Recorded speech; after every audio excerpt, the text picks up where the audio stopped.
Mutton गोटे नुआ recipe करी मटन कोरमा। मटन कोरमा मु 1 किलो मटन नहीं देखो 1 किलो मटन पूरा सुखिला मटन नहीं ता सहित मोर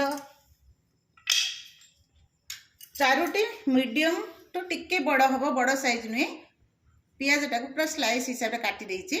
आपको प्रथम आम तेल भाजीदबा। तेल टी प्रेसर टी मोर ताती जाइए तेल टी पकईदेली। प्रेसर टा जोर ताती जाइए टिके सीम करदबा। सीम कर देकी मु तेल पकई नेली।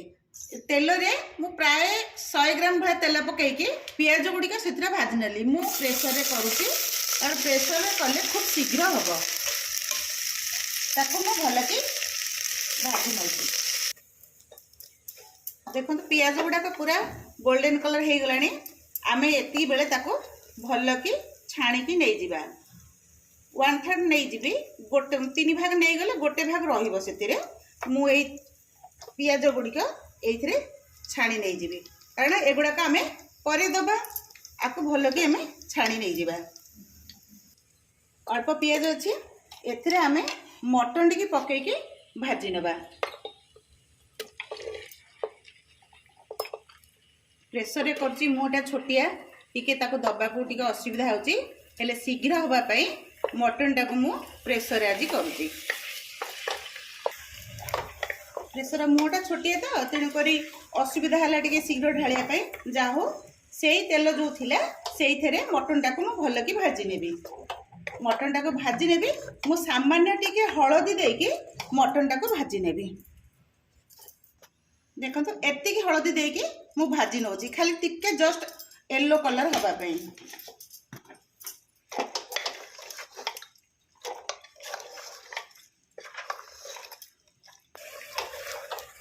देखो आर कलर भी चेंज हो गलानी आउ भल कि भाजी देली।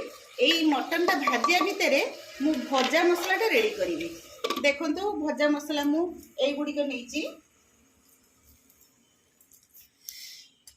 गोटा धनिया नहींची एतिकी गोलमरच नहींची तेजपत्र 2टा नहींची गोटे बड़ अलैच 4टा गुजराती लवंग एतिका छोट छोट पीस 4 खंड डालचीन नहींची गोटे जायफल रु अधा नहीं गोटे जायफल एगुड़ाक सब नख उषुम करके मु गुंड करनेबी। देखो मटन टा हो गलानी पानी बाहर सहित तेल टे छाड़लानी। यही समय आम दही दबा।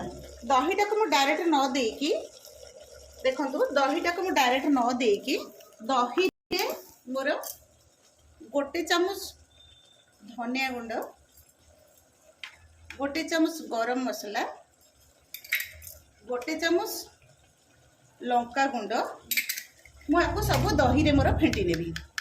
आपण मानको मो रेसिपी जदि भल लगुची सब्सक्राइब करंतु ऊपर थिबा बेल आइकन को दबाई देले मो रेसिपी रो समस्त नोटिफिकेशन आपण पाई परिबे। पियाज भजा भजा पियाज को देकी भजा पियाज सहित किछि काजू एटा हला मोर सीक्रेट।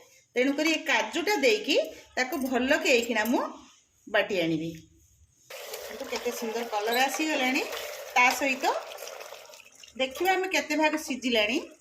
हाँ सिझी आसलानी तथापि आम जो बाटिकी पियाज काजू टी बाटी थी ताको एतिकी बेले आम देदबा कि ताको भल कि धोई देकी मुझे देदेवी ताको आम भल कि गोड़े नबा। आपन तो मटन बहुत प्रकार करके खाऊचंती। आज मु फर्स्ट टाइम मटन कोरमा करची केमिति हेला रेसिपीटा शेष पर्यंत देखा सहित आपण माने निश्चय कमेंट रे जणैबे केमिति हेची। लाइक करिवे शेयर गोटे करिवे आ कमेंट रे जणैबे केमिति हेची। आपण जदि डिमांड करिवे आउ को रेसिपी आपण देखिबा को चाहुचंदी प्लीज आपण निश्चय हमको डिमांड करी कहिबे जे आमे निश्चय आपण को करिकि देखेइबो। देखो तो केते सुंदर क्रीमी हे गलानी आ बासना मध्ये बढ़िया होची। आपण निश्चय घरे करी खाइबे। जो मसलाटा देइतली से जारटा को धोई देकी टिके पानी मु देई दोची। आ भितरे मु आपको गोटे सीटी नहीं आसीबी। गोटे सीटी नहीं आसला परे तापरे आमे भजार जो गरम मसलाटा छेचा मसलाटा आमे ताको दबा। मु सीटी नहीं आसी देख देखंतु हमर एथर हेई गलानी गोटे हुइसली आसला परे हम ताको काढ़ी देइछि। मटनटा प्राय सिझी जाइछि। आमे एखिना हमर जो भजा मसलाटा भाजी टिकी छेची थिले ताको आमे एति बेले देई दबा।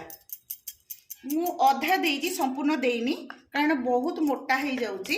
काजू दिया है जेहेतु एटा मोटा हे जिवो। आपण मानको मो रेसिपी जदि भल लागुची सब्सक्राइब करंतु, ऊपर थिबा बेल आइकन को दबाई देले मो रेसिपीर समस्त नोटिफिकेशन आपण पाई परिबे। हमर एथरा हेई गलानी, आमे एथरा गैस टा को बंद कर दबा। बस हमर तो मटर कुरमा हे सरछि। मटन कुरमा हेसला परे ताको आमे देखंतु एथरे साइज करी बाढी दबा। आपण आपो रुटी सहित खाई परिबे, चपाती सहित खाई परिबे, नान सहित मध्य खाई परिबे। याको एई सुखिला जिनस रे खाइले बहुत टेस्टी लागे